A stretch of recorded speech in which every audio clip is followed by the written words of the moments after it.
ये 10 साल में बीआरएस ने एक प्रकार से करप्शन के अलावे कोई उद्यम नहीं किया है।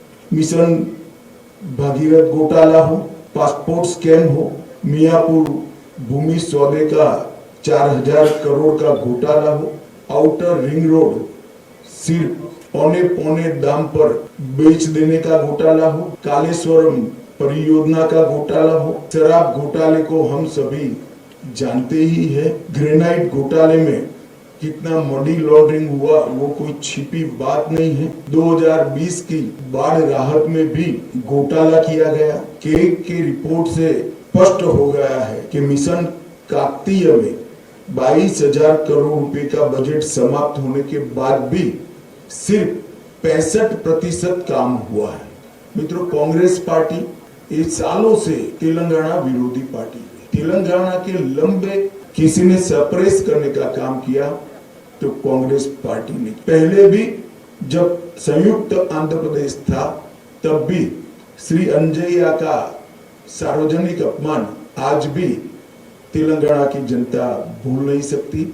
नरसिम्हा राव जी को जिस तरह से अपमानित किया वो भी तेलंगाना की जनता आज भी नहीं भूल सकती।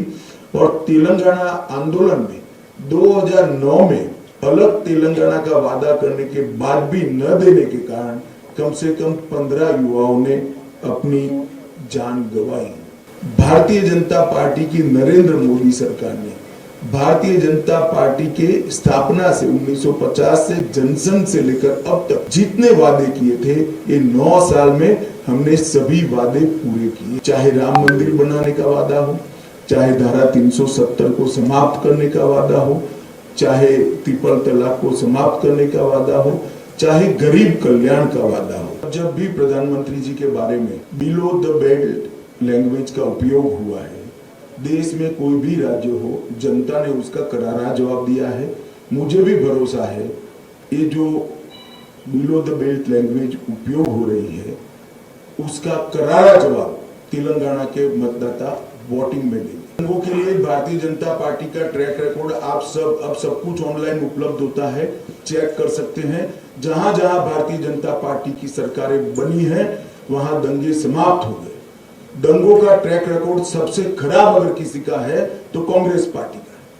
हम अपीसमेंट नहीं करते लॉ एंड ऑर्डर में, और क्योंकि अपीसमेंट नहीं करते किसी की हिम्मत नहीं है दंगा कराने की।